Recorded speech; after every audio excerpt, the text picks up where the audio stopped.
Hey, climbers, it's your host, Johnny D. And this is your co-host, Brent. And we just wanted to share some big news with you. The C.L.I.M.B Show Music Business Podcast is now a part of the American Songwriter Podcast Network. That's right. We're really excited to be part of this network along with some other amazing podcasts. Yeah, make sure you check it out. AmericanSongwriter.com/podcast, or click the link in the episode notes so you can listen to some of the best podcasts in music. That's right. All right, Johnny, go do your thing. Welcome to the C.L.I.M.B.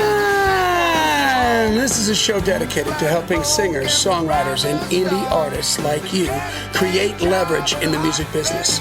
Leverage is what you're going to need: a track record of business, a proven trail that shows that, number one, you know how to work, number two, you know what you're doing, and number three, that other people care about it, that it has value, that you're competitive. That's the only way it's going to move forward into a publishing deal, into a record deal, into a management deal, into a booking agency deal. It's called leverage. You don't need anybody's permission, but you do need leverage if you're going to be an artist that makes their living doing it. That's why we called it the C.L.I.M.B, C.L.I.M.B, creating leverage in the music business. Hello, do you get it? That was a Baxter from a good friend and co-host, Mr. Brent Baxter, who's an award-winning hit songwriter with cuts by Alan Jackson, Randy Travis, Lady A, Joe Nichols, and more. And Brent helps songwriters like you turn pro by revealing how you can write like a pro, do business like a pro, and then on a regular, he connects you with the pros. So you can find Brent at songwritingpro.com. Once again, songwritingpro.com. And I would like to introduce you to my co-host, Johnny Dwinell. Johnny owns Daredevil Production. They're breaking artists digitally by identifying new fans through data. Yeah, it's complicated, but thankfully Johnny is smart. If you're looking to increase your streams, blow up your video views, sell more live show tickets, and get discovered by new fans, TV, and music industry pros, then Daredevil Production can help. Daredevil has worked with multi-platinum artists like Colin Ray, Tracy Lawrence, Ty Herndon, and Andy Griggs, just to name a few. You can find Johnny at daredevilproduction.com. That is production, singular, no S. And there's no S because there is no other Johnny D. Yellow. How you doing, brother? What's going on? Man, I'm excited to talk about today because it's something that's been on my mind. I've been all hip deep in it lately, and I'm fired up about it. So I'm excited to share with the C.L.I.M.B community today. What are we going to learn? All right, so here's the deal. Briefly, on this show, we talk about creating leverage in the music business. Heck, it's the name of the show, right? So we believe in the importance of climb. Yes. But are you putting in climb time? And what is climb time? We're going to talk about it today and break it down for you. Awesome. Well, let's take care of a little business here. Mm-hmm. It's a digital world out there, but it's a very important role here to have some physical media if you're an independent musician. The royalty payments are so small currently. They're going to go up, but right now they're small, and you need to be selling products like CDs, vinyl, T-shirts, hats, stuff like that to get the income you're going to need to put some food in your belly and get to the next date on your tour. That's right. For every CD you sell at a gig, you need about 3,000 streams to make the same amount of money. That's a lot of streams. We love streams. Go get you some streams. But you're leaving money on the table when you don't have merch on the table. Thankfully, our friends at Disc Makers are the place to go for your disc and other physical media, including vinyl, USB drives, and even T-shirts. You can find them online at discmakers.com. That is DISCmakers.com. Or give them a call at 800-468-9353. That's 800-468-9353. Nice. And listen, join the C.L.I.M.B community on Facebook if you haven't done so. Brent and I are very proud of this community. It's growing every single day. It's active. There are people in there. And we got climbers making songs, like writing on the regular and releasing singles now, which is cool. And yes, there's marketing questions and video questions. Like, everybody's got to be a media company now. You got questions? Ask this group. A lot of people are doing it, and they're doing it all the time. And they're going to answer you if you have questions. And it's going to be good stuff. And on a regular, Brent and I are getting in there too to answer it. Not as often as we used to, but we're in there. So join the C.L.I.M B community, subscribe to the podcast wherever you consume podcasts. Leave a rating and review. We're trying to get to 200. And the most important thing is that you tell somebody about it. If we can command this amount of attention, your time is the most valuable thing you have. We're so grateful to have it, and we want to thank you for that. But man, if we're getting it on the regular from you, you need to tell somebody about it because they're going to find some value in it too. So help us, help you, help them.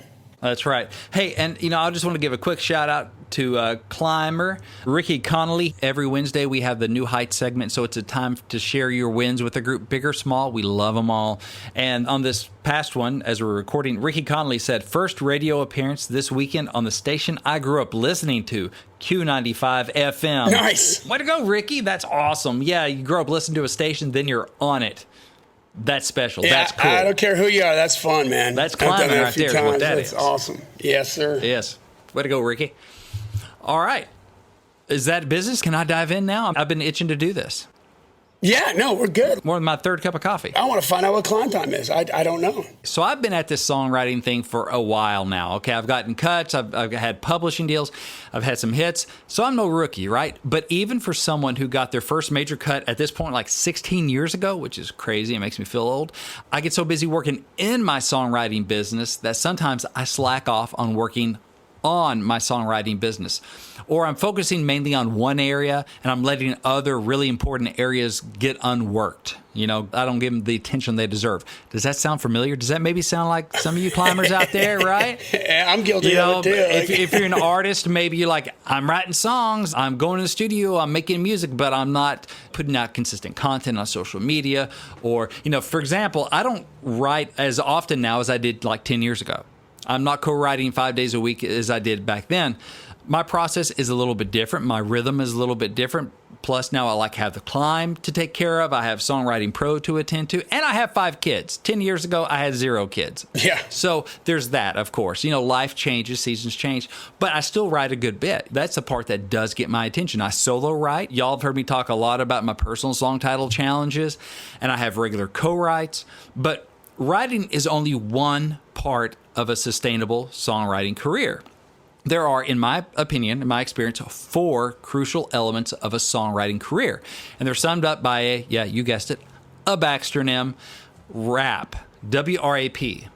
That stands for, and if you've listened, I've done episodes on this, write, record, access, pitch. Ooh. All right? You got to write, record, access, and pitch. W-R-A-P. Obviously, if you want to be a songwriter, you got to write your songs, right? Songwriters write. It's right there in the name.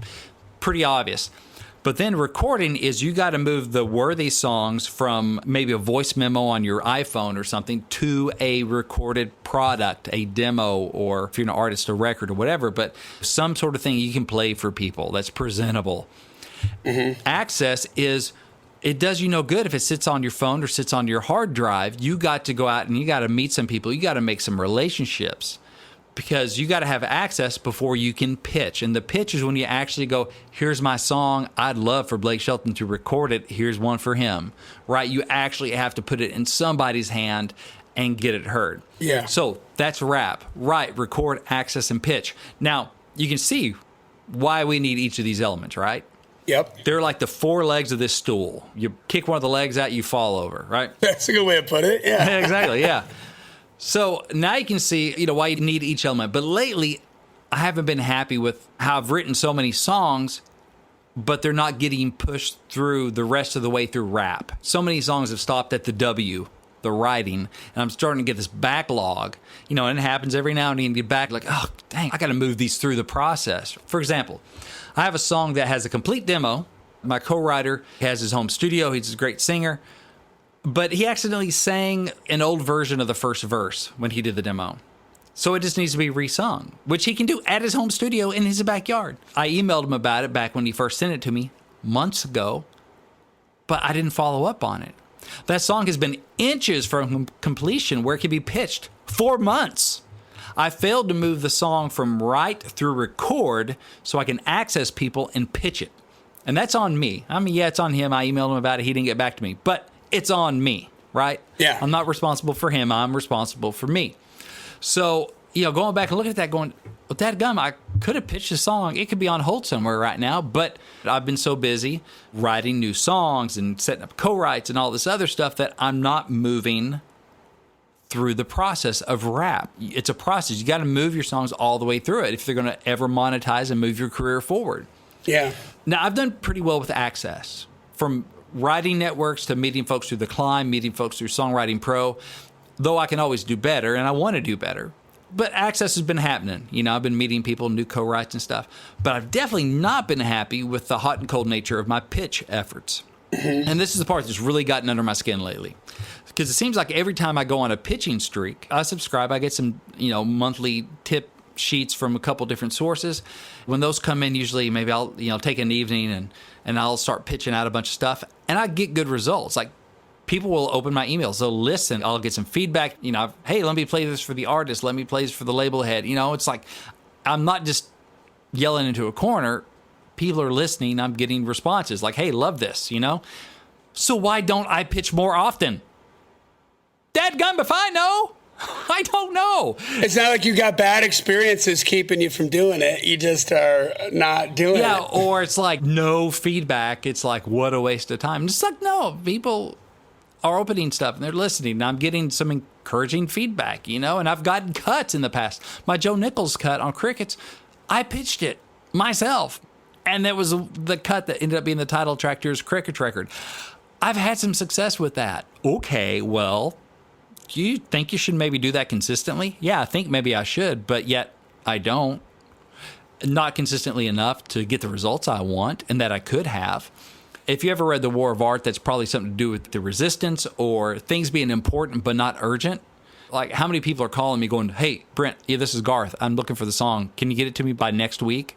I'm going to the studio. Most writers aren't getting those calls. Yeah, right. So I'm not letting anyone down. Versus, hey, I got a community, the C.L.I.M.B community, the Songwriting Pro community, that I'm supposed to be setting up these events and doing this stuff that's part of my rhythm for that. And I got these co-writers on the book, so I'm prepping for writing for that and that kind of stuff. And so it's easy to kind of fall down on, and maybe your mix, Climber, is different than my kind of sticking point, my failure areas. But it's time to change that. It's time to get hidden on all 4 steps of rap consistently. So I've implemented C.L.I.M.B time. I'm putting a name on it, name it and claim it, and putting it on the calendar. And if I give it a fun name, then I'm more likely to do it. So all right. This is what C.L.I.M B time is for me. It's about an hour and a half each workday, so Monday through Friday. First thing in the morning when I hit the office, this is my C.L.I.M B time, right? It's on the schedule now. It's C.L.I.M B time. And this is after I do my morning workout and Bible study. So this is like when I hit the office. First thing when I hit the office, before I post a new blog post or share a new C.L.I.M B episode or post on Instagram, all that kind of stuff. I have some stuff that's automated that will kick out stuff. But before I'm in there starting to get in the weeds, before co-write, I start working on rap. It's my C.L.I.M B time. So first up is write. I just moved through the acronym. First up is write. For the first 30 minutes, I listen to some new music, say like, oh, there's a new Ryan Hurd single, or there's a new Maren Morris, the new Luke Bryan, or here's a pop thing or whatever. I listen to some new input, some stuff that's current, get my head on where stuff is right now. And if it's a well-written song, I'll write out the lyrics by hand. This is part of my personal song title challenge kind of ritual.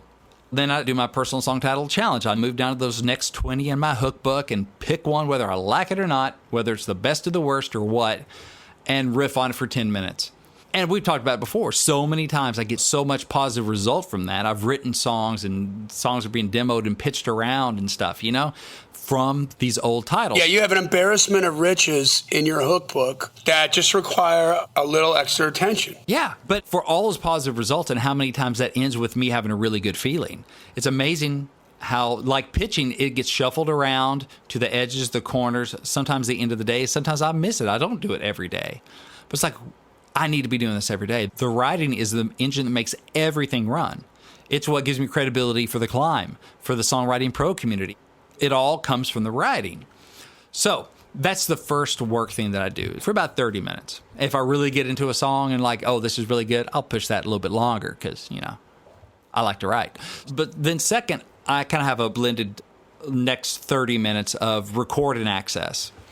Since I don't personally record, I'm not going to set up the mic and play and sing a work tape or do a demo or something like that. As you know, I sing like a horse, or as I like to say now, I'm sung like a mule. I was really happy with that one. They sing like a horse and sung like a mule. So since I don't personally record. That's awesome. Oh, thank you. I was really happy with that one. So anyway, for me, the record part of rap is facilitating moving songs from written to recorded. The ones that are worthy moving them all the way through a finished demo, which might be a guitar vocal or might be piano vocal, whatever that song calls for, ready to pitch. And so what I did for that is I set up a Trello workflow. So Trello is an app. It's Trello. And basically it's like a system of like index cards in these stacks that you can move around. And it's good for like project management and that kind of stuff. Yeah, project management. Sorry, creatives. Sorry. Yeah, that's probably the number one thing that most artists suck at. Just ask everybody at, what do you call it, the crowdfunding places. Like Kickstarters and all that stuff. Yeah. Kickstarter, yeah. Like, I'm going to do all this stuff, and then they never, they don't think somebody's got to do all that stuff. When I was working through my record and access part the other day, I reached out to that co-writer who, like, oh, yeah, you got to re-sing that first verse. Whatever happened with that, I reached out to him, emailed him or texted him or whatever, and he called me back about it, and we were touching base about some of these songs, moving them through the process, seeing where we are on these. You know, he's like, you're so organized. I need to get more organized. I'm like, yeah, that's why I hadn't been done for a month. But I wasn't on top of it either, because obviously this is the first time I reached out to you in like 2 months about this thing.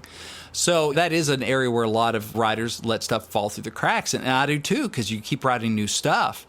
It doesn't just kind of magically happen on its own. You got to identify the superstars, you know, out of that group that you're writing to go, what do I want to invest in? Because they don't all deserve full demos. They just don't. Right. They're not all going to be cuts. They're not going to be game changers. But trying to identify your star students here and pour and invest into those. So I set up a Trello workflow. So it has a list of cards for songs I need to finish. Like, okay, we started this thing, we need to finish it. A category for songs that are finished, but I need to confirm if we want to demo them. Like, are we going to demo, yes or no? I need to decide, not just let them sit there. Right. I have a list for demos in progress. And then a list for finished demos I need to upload to SongSpace. Every step of the way from unfinished song to being ready to go into my song plugging system. Moving them through the steps. So when it's written, I just grab it and move it over to the do we need to demo it stack. And when I've decided yes or no, if the decision is yes, I just grab that card and drag it on over to the demo in progress stack, you know? Nice. And you can make notes under each one and kind of click this one and go, oh yeah, last week I followed up with so-and-so on that, or I called Matt Dame, he's supposed to be keying that song, I need to follow up and tag Matt, hey Matt, have you keyed that song yet? That kind of stuff. So you can just keep a list of what you've been doing. The big thing is, since these songs are on this Trello list, they're not going to fall through the cracks, and I'm going to see them every workday. That's part of my record time. Boom, pop that open. That's my workstation, is this Trello list. And I'm sure there are other project management stuff that whatever works for you, works for you. But I'm just finding this to be a good one for me. That's record. So you've seen this stuff, and that's, you know, part of my 30-minute section for record and access. For access, I may be asking around to get a contact info for a producer or an A&R person so I can open up a new pitching relationship. I may be contacting a potential guest to have on the C.L.I.M.B or for an event in the Songwriting Pro community like the Hang or whatever. That's a nice thing about the C.L.I.M B and Songwriting Pro, is that I can leverage them for more songwriting relationships. And that is on purpose, by the way. That's by design. Nice. Right? To build these things that all help each other grow, leveraging each other. So that can fall under access as well. It may be like, you know, I'm looking at my pitch sheet and Dan Huff, you know, is producing Keith Urban. Well, dang, I don't really have direct access to Dan Huff. I need to figure out how to get a song to him in his camp. So that's the time when I may reach out to some co-writers, maybe who've had Keith Urban cuts or have stuff and that whatever. Go, hey, how can I get some stuff to Dan Huff? That's the stuff that when you're pitching, it's the pre-work that oftentimes doesn't happen, at least for me. This is saying, here's the time to actually work on accessing people, not just pitching, but accessing the people that it might be for co-writes, it might be publishers, it might be whoever it is, you know, building my network and the people I can contact and reach and touch. So that's got me an hour here, 30 minutes of write, 30 minutes of record and access. And then the final 30-minute block is pitch, right? Write, record, access, pitch. So I'm going through my catalog on SongSpace, and I'm looking at the current tip sheets to see who's looking, what they're looking for, what I got. And then I'm actually emailing or texting or otherwise making pitches. You know, whatever avenue I have for making pitches, doing that during that time. I'm not just thinking about it. I'm not just planning. I'm actually pitching. I have time each day to pitch. Or it might be reaching out going, hey, what are you looking for exactly? Because there's some producers I can email and go, hey, you still working on this project? What are you needing? So I get intel. I'm intel gathering. But it's all about the pitching. And these sections will kind of bleed into each other at times. Writing might be like looking at a rewrite, emailing or texting a co-writer, which is also kind of accessing the network building, and accessing maybe helping the pitching. Pitching grows my access, all that stuff, right? So it's not like so much a hard, I can't do this because it's not time for it. They bleed into each other. But the point is, I try to touch all four parts, all four elements of rap over my climb time and have it complete by 10 a.m. So I come up a little bit after 8, really into it by 8:30, and then if I keep to it with a little bit of margin in there, boom, I'm done by 10. So at 10 is usually the earliest a co-write will start, or Johnny, when you and I start recording podcast, or I have to launch into Songwriting Pro stuff, or I have a coaching session. But whatever happens next, I already feel like I've won the day. Yeah, you've been productive. Like, I have given attention to my songwriting career, which is the engine that makes all the rest of the stuff work. It might be, now I'm going to go write a song with somebody. Well, good, I'm already warmed up because I've already done 30 minutes of writing, which may end up being prep for that co-write that day or whatever. I'm already up and going, whatever else happens. Can I jump in here for a second? So, yeah, man. Think about it this way. The way you just described this is brilliant, I think. And if you can imagine what it would be like for, let's say, Ford Motor Company. Okay. Because what you just laid out here was an assembly line. Yeah. Right? And how to move your creative intellectual property down this assembly line to the point where it's at least going to get a chance to be sold. Yeah, it's going to get it to the showroom, baby. And most writers, they just write, right? Yeah. And where they're going to be weak at is every one of those other steps in the assembly line. So let's just picture for a second that Ford Motor Company did business the same way. And they just had stacks and stacks and stacks of blueprints, and nothing's getting manufactured. Or they have to go up by parking garages because they have all these cars, but they haven't moved them to the showroom floor. They're just stacking up cars. Yeah, in this case, I think a lot of writers don't even have that. They just have the recording of it, and it's the work tape of it. And they're not moving it down the line. And let's just imagine that Ford Motor Company has like all these, killer ideas for cars, and maybe they have a couple, but yeah, they're up in a parking garage. There's been no phone calls made to try to get them to a distributor or sell them. And they're just, well, you know what? We've got all these cars. We don't have any more room left in the parking lot. Let's make some more blueprints. Yeah. You're going to get constipated and things are going to go wrong. Then you get aggravated because nothing's happening with your stuff. Yep. Well, how is it going to happen? You build all these cars, you may have the engine running great and all this stuff, but you know what? I just haven't put the final coat of paint on it so I can actually send it to the dealership. Yeah. Because no one's going to buy a car that has no paint on it. I got to do that. It might be the last thing, but I just haven't done it yet. I've got all these unpainted cars. And then you're frustrated because no one's buying your cars. Well, how can they? Yeah. You haven't gotten your inventory out there. Or how about a restaurant? I know a lot of musicians know how that works. Yeah, I do. I do too. Believe me, I bartended and served for a while. So imagine the chef comes in and the whole staff's waiting around. He's like, okay, I got some great ideas for like some awesome new recipes. And I'm so excited about them. Everybody's like, yeah. And then it's like crickets. Yeah. So, okay, you got the idea. You created the blueprint for the recipe, but now you got to make it. Right? Yeah. And then you got to serve it. It's all got to go from your head to reality. It's got to move to reality. And if you don't honor those other steps, then I can guarantee you will not have success. That's right. You can't. It's Garth Brooks going to do a Vulcan mind meld with you because he's never met you and just somehow connect with you through the waves of the universe and hear your song and find out who you are and call you up and say, hey, could you make a demo of that? Because I like that song. No. Right. You got to do all the steps. And I know for myself, I kind of lurch and I do fits and starts, like with the plugging or the recording or whatever. It's not as efficient. You don't get as much traction. The momentum slows down, right? And then you get frustrated because I feel like nothing's happening. Yeah, and it's my own fault. But I'm very blessed to have some pitching relationships, be able to get some stuff done, and co-writers that want to demo our stuff because they like it that much. But that keeps you feeling like you're going forward. Yeah. And so you don't get as frustrated feeling like nothing's happening. And the odds are better that something really big will happen because you're consistently dropping lines in the water. It's being a finisher, man. It's moving your songs from beginning to completion. And different songs will be complete at different stages. Some songs are complete at work tape. You're like, well, wrote that one, moving on. And that's fine. That's part of the process. They don't all need to be pitched and demoed and whatever. But it's part of the process to decide if that's what they need. Yeah, and have a definite ruling on it. Like the card goes into this box. Exactly, in your and that's what happens. Yeah, it goes into this box. Like, all right, well, moving on from that one. Not really worried about that one. Maybe to come back around or something happened, but I'm not going to pursue this one just because it doesn't feel like it's going to be a game changer, so moving on. Yeah.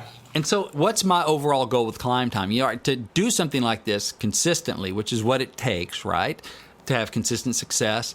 Give yourself some grace. You're not going to hit it every day and stuff happens. Like this morning, I interviewed an intern, a potential intern for my songwriting and publishing business, because that's something else I'm going to do to help me with the pitching is get a song plugin intern to go through my catalog and make pitch suggestions and do research on artists and stuff. I could call that pitch time because that's their job.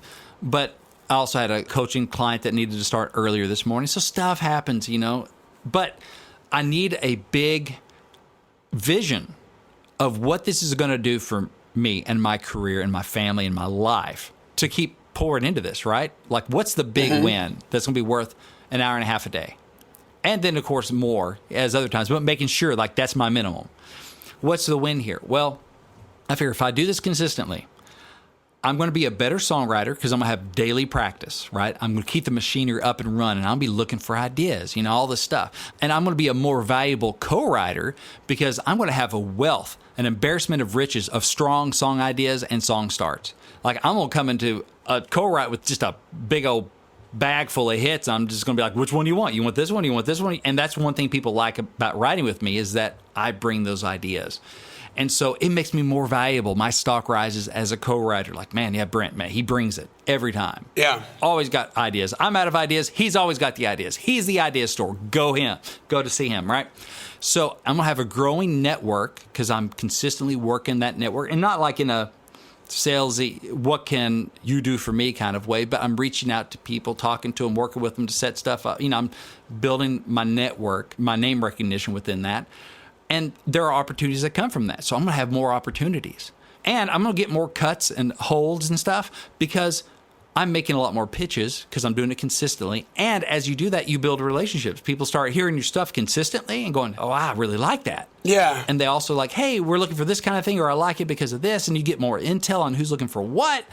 And then that enables you to pitch more effectively. It's just a virtuous cycle. So the long-term effect of this daily investment is just super exciting to think about. That's why I call it Climb Time. I am creating leverage in the music business. I'm getting stronger, and I'm building, you know, a longer lever. You know, that saying, give me a long enough lever, I can move the world. Every day I'm working on that leverage to build that stronger and to build my value. And so it's going to take discipline, but that's why I wrote out, like, this is the value of this.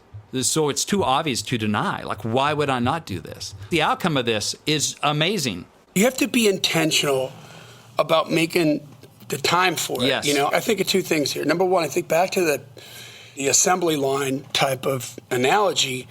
If you set it up like that in your mind and on your calendar, then you're going to create open loops that need to be closed, right?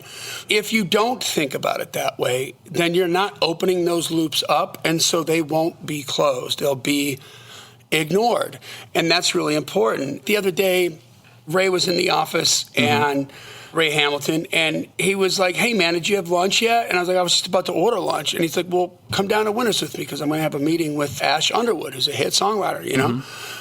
And I know Ash. Ash has worked with a couple artists of mine. He's got a single out now with Alora. And I was like, yeah, you know what? I had work to do, but I went down there and hung out with him. And it turned out to be a lunch meeting that lasted like 3 hours and a bunch of beers. And we had a great time, you know, and just deepened my relationship with him and with Ray. And Mark Chandler came in, another writer, and hung out with him for a bit. And, you know, those things happen and they become very serendipitous. But when you do that, all of a sudden other things kind of pop up and they turn into these beautiful little hangs. And you know what? That was so very worth every second of time that I spent there, where I should have been doing a couple of other things. Not should have been, I could have been. Yeah. But I should have been there, and I was glad to be there. First thing came into my mind is, man, I really got a bunch of crap to do. Mm-hmm.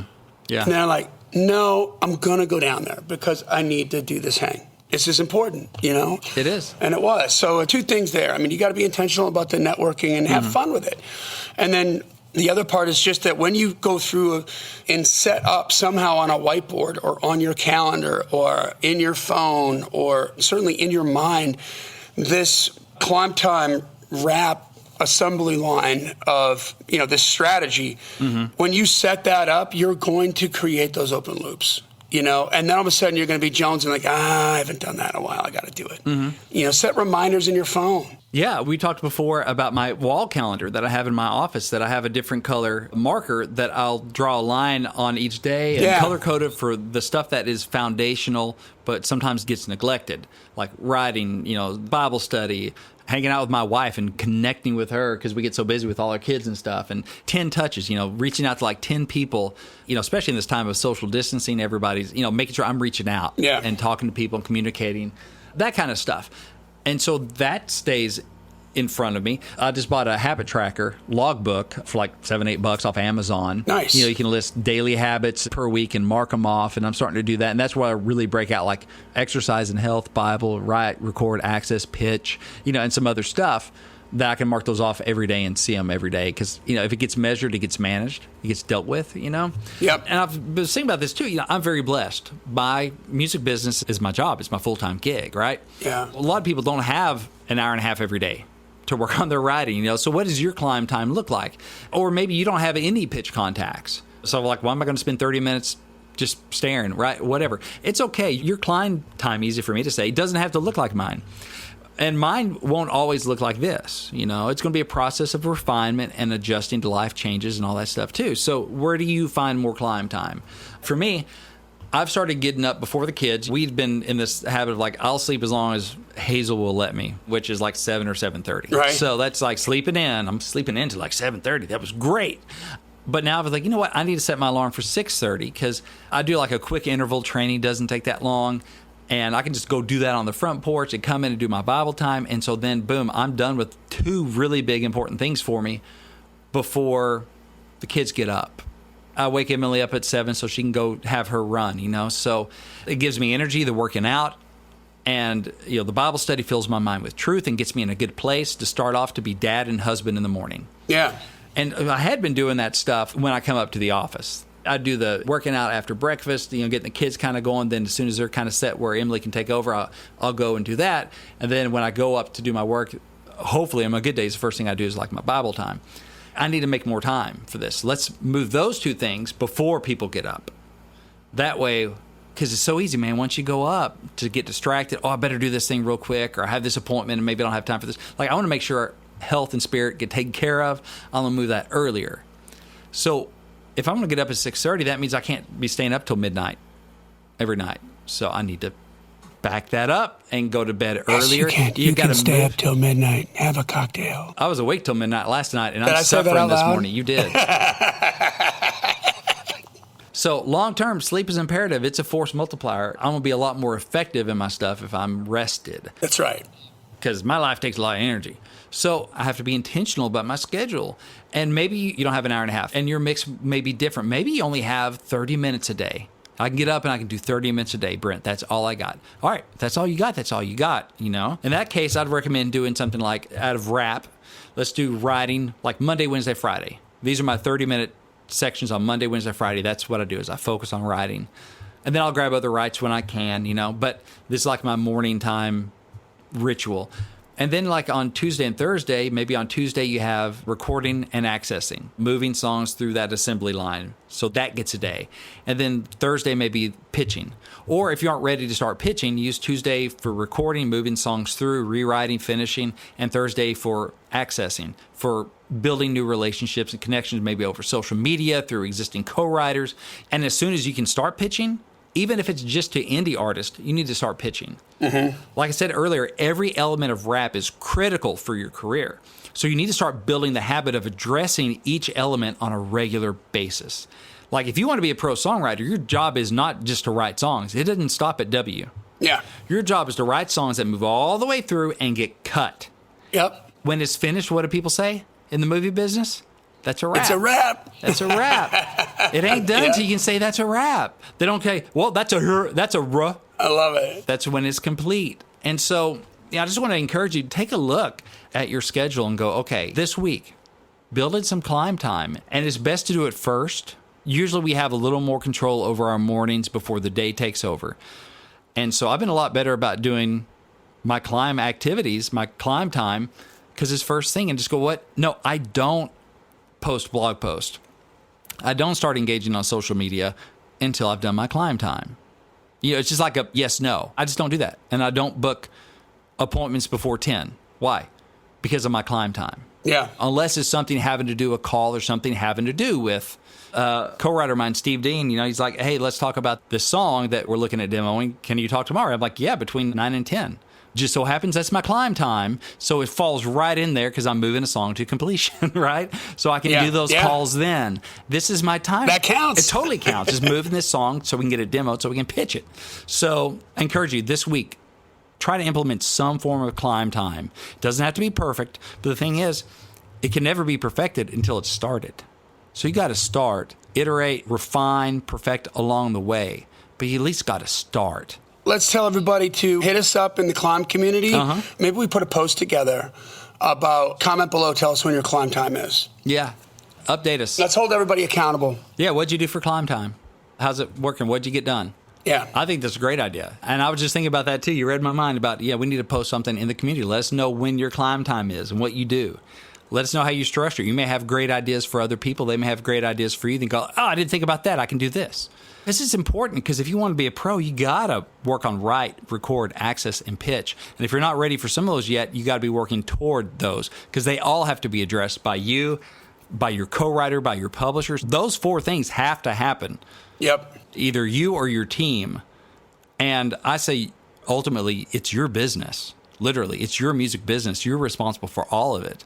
And it's great if you have a publisher to walk alongside you, co-writers that are helpful. I mean, God bless Kenna West for pitching my Southern gospel songs and helping me get cuts on songs we've written together because she has more access and more relationships. I know, there. number one. What's up, number one?